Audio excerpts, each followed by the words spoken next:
Jamal ആഴ്ചകളുടെ വ്യത്യാസത്തിലാണ് ആദ്യം വിഭജിക, ഇപ്പോൾ അതിന് പിന്നാലെ അതുല്യ. വിഭജികയുടെ കുടുംബം അവിടെ നിയമ പോരാട്ടങ്ങൾ തുടരുകയാണ്. മകളുടെ മൃതദേഹം ഉൾപ്പെടെ വിട്ടുകിട്ടുന്ന നടപടികൾക്ക് വേണ്ടി ഇവിടെ ഇപ്പോൾ അതുല്യയുടെ മൃതദേഹം നാട്ടിലെത്തിക്കേണ്ടതുണ്ട്. സഹോദരി അവിടെ ഉണ്ട്, വളരെ അടുത്താണ് എന്നുള്ളത് ജമാൽ പറയുകയും ചെയ്തു. ഈ മലയാളി സംഘടനകളും ഉൾപ്പെടെയായി ബന്ധപ്പെടാനുള്ള ശ്രമങ്ങളെക്കുറിച്ചൊക്കെ രാജ്കുമാറും വിശദീകരിക്കുന്നുണ്ട്. മറ്റ് നടപടികൾ അവിടെ അതെങ്ങനെയാണ് ഇപ്പോൾ പുരോഗമിക്കുന്നത് ജമാൽ? അസിത, ഷാർജയിലെയും ദുബായിലെയും സാമൂഹ്യ പ്രവർത്തകരുടെ ഇടപെടൽ ഇക്കാര്യത്തിൽ ഉണ്ടാകും. ഒപ്പം തന്നെ ദുബായിലെ ഇന്ത്യൻ കോൺസുലേറ്റിന്റെ സഹായം കൂടി തേടിക്കൊണ്ടാണ് നിയമ നടപടികളും ഒപ്പം തന്നെ നാട്ടിലേക്ക് മൃതദേഹം അയക്കുന്നതുമായി ബന്ധപ്പെട്ട നടപടികളൊക്കെ തന്നെയും പുരോഗമിക്കുന്നത്.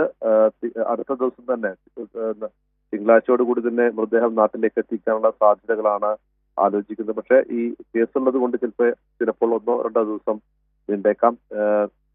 ഏതായാലും അത് വേഗത്തിൽ തന്നെ ഉണ്ടാകും. ഒപ്പം തന്നെ ഇവിടെ കേസ് നൽകുന്ന നടപടികൾ, ഇന്ത്യൻ കോൺസുലേറ്റിന്റെ ഒരു ഇടപെടൽ അക്കാര്യത്തിൽ ഉണ്ടാകും എന്ന് തന്നെയാണ് കരുതുന്നത്. ഷാർജയിലും അതുപോലെ തന്നെ UAE-യിലും മറ്റ് സ്ഥലങ്ങളിലുള്ള സാമൂഹ്യ പ്രവർത്തകരുടെ ഒക്കെ തന്നെ സംഘടനാ നേതാക്കളുടെ പ്രവർത്തകരുടെ ഇടപെടൽ ഈ യുവതിയുടെ കുടുംബത്തിന് ഉണ്ടാകും ഉറപ്പാണ്. അത്തരത്തിലുള്ള നടപടികളൊക്കെ തന്നെയും തുടങ്ങിക്കഴിഞ്ഞു.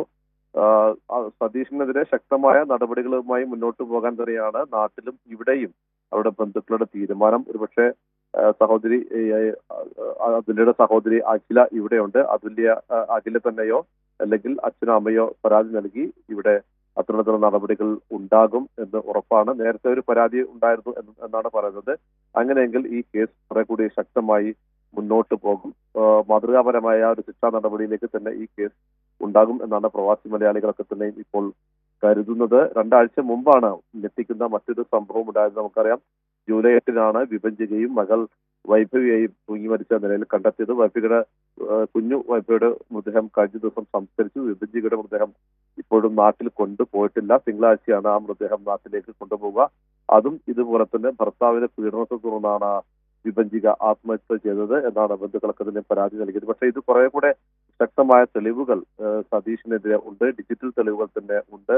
നിരന്തരം മർദ്ദിച്ചിരുന്നതിന്റെ തെളിവുകളൊക്കെ തന്നെ അതുല്യ ബന്ധുക്കൾക്ക് കൈമാറിയിട്ടുണ്ട്. പക്ഷേ വളരെ ക്രൂരമായ ഒരു പീഡനം തന്നെയാണ് കഴിഞ്ഞ ഏറെ നാളുകളായി അതുല്യക്ക് നേരിടേണ്ടി വരുന്നത് എന്നത് ഏറെ ഞെട്ടിപ്പിക്കുന്നതും ദുഃഖകരമായ ഒരു വസ്തുതയാണ്. ഇവിടെ ഈ പ്രവാസ ലോകത്ത് അധികം ബന്ധുക്കളില്ലാതെ അല്ലെങ്കിൽ അധികം സുഹൃത്തുക്കളില്ലാതെ ഉള്ള ഒരു സാഹചര്യത്തിൽ തങ്ങൾക്ക് കരുതലാകേണ്ട, തുണയാകേണ്ട നിൽക്കുന്ന ആളുകൾ തന്നെ ഇത്തരത്തിൽ ക്രൂരമായ പീഡനങ്ങൾക്ക് ഇരാകുന്നു എന്നത് പ്രവാസി മലയാളികളെ ആകെ ആശങ്കയിലാക്കുന്നു, അല്ലെങ്കിൽ ഞെട്ടിപ്പിക്കുന്നു.